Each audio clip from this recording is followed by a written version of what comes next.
try and increase the volume.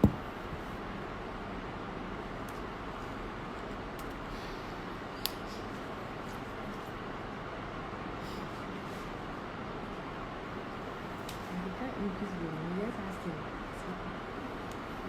Okay, hi everyone. Our time was up, and so we had to go off. And so hopefully we'll have our minister back. It's been such an insightful session for me. I don't know how it's been for you so far, but day one of Greenhouse has been absolutely amazing. And thank you all so much for even being a part of this one. We hope to have him back, and then we would hear his last words, and then we'll end for today. And tomorrow night, we have a session with Mr. Charles Adiko, who has also worked with the Air Force here in Ghana, and he's such a man of reputable, character. And I'm really excited that we're going to have him tomorrow too. So hopefully we'll have our minister come back again, and then we would end tonight's session. Thank you all so much, and we hope to hear, great comments. You can just DM us, send us your comments, how Faith Over Fear has blessed you, how Greenhouse has been a blessing to you so far. It'll be so great to hear those comments and just document them so that we can. Okay, so our minister is joining us shortly. We're so grateful to God. Oh, Joshua is here. Ooh, Joshua.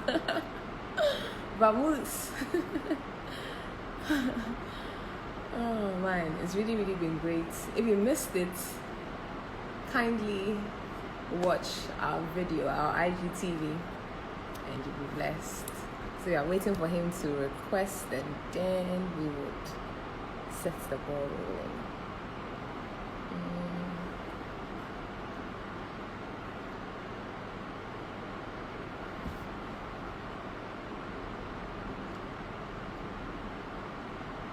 Our minister will be here shortly. Don't leave yet. Don't leave yet. Don't leave yet. He'll be here shortly. And then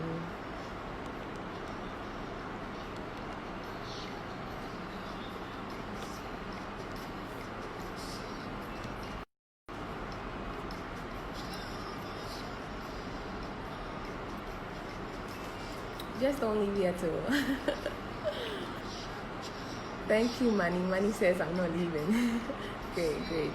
Thank you guys so much. Just don't leave yet. Oh, Pastor Obed. It's really great, really insightful. And then on Saturday we have Pastor Daniel Ruku of Prayer Temple join us. Hey, Reverend is back.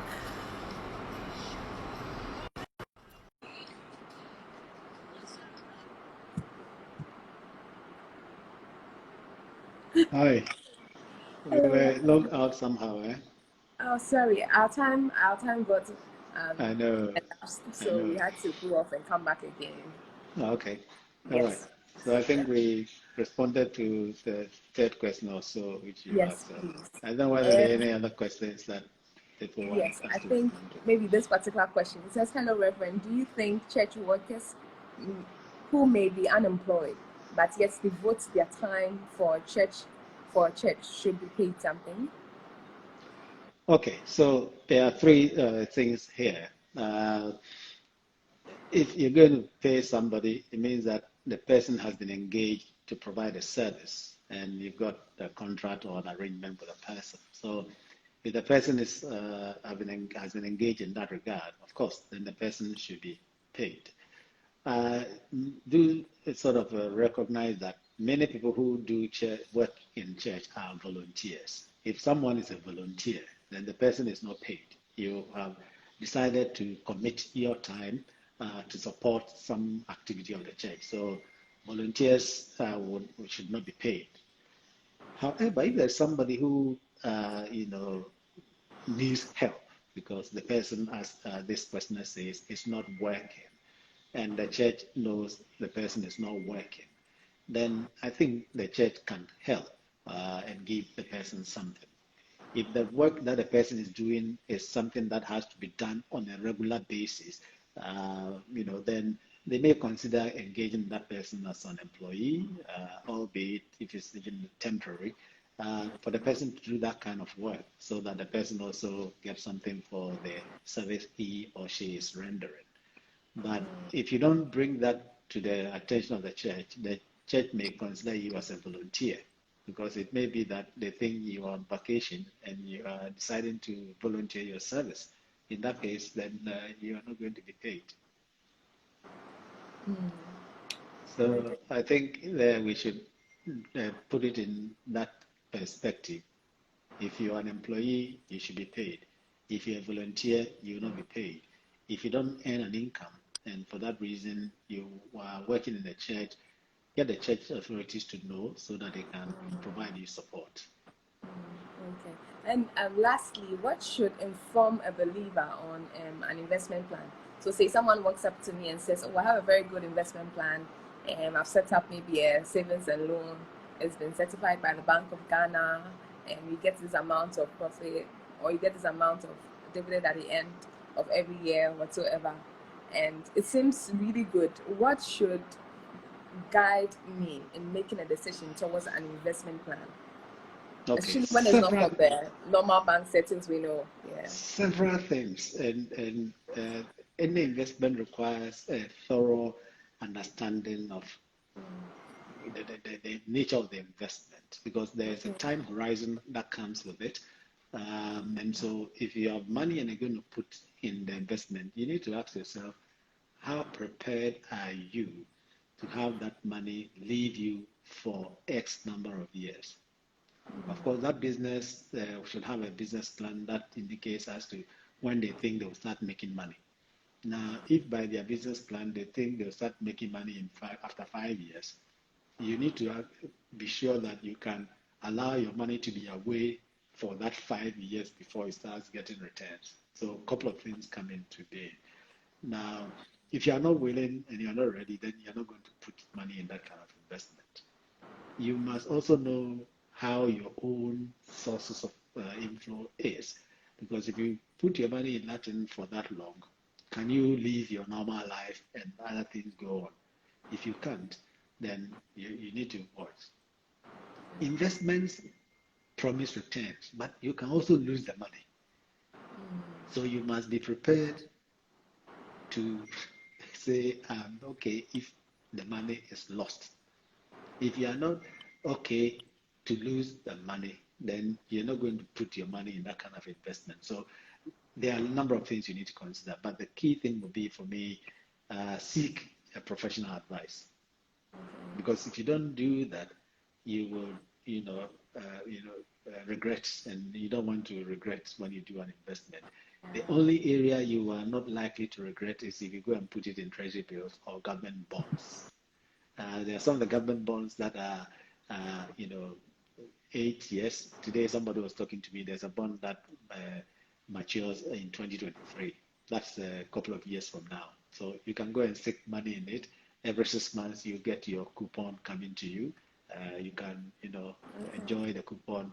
It's not a big amount, but at least as for government, whatever it is, at the end of the day, you give you your money. So depending upon your age also, there are certain instruments that you won't go into. The younger folks can go into a more risky investment because even if they lose it, they still have life ahead of them to be able to bounce back. If you are getting to retirement, you don't go and do more risky type of investments. You want something that is cool, you get small thing to chop, and then you're okay. So there are all these things that we consider when you are even advising someone in the kind of investment they should go into. You will look at the person's age, the person's kind of appetite for risk, all those sort of things. What obligations has the person got? There are several factors, but for me, I would say seek an advice, but you must be able to satisfy yourself. If you get the money back, you're okay. If you don't get it, you're okay. Then you can go into such type of investment. Okay. All right, Reverend. Thank you so much. We are so grateful for your time Right. and for the great wealth of wisdom you've shared with us tonight. We are All right. absolutely grateful. Thank you so Thank, much, Reverend. thank you also very much for the opportunity to share a few thoughts with yourself. So, all the best and all the folks that are on the call. Thank you. Good Bye, evening and Reverend. stay blessed always. Cheers. Amen. Thank Bye. you. Bye, Bye. Bye. Reverend. Bye.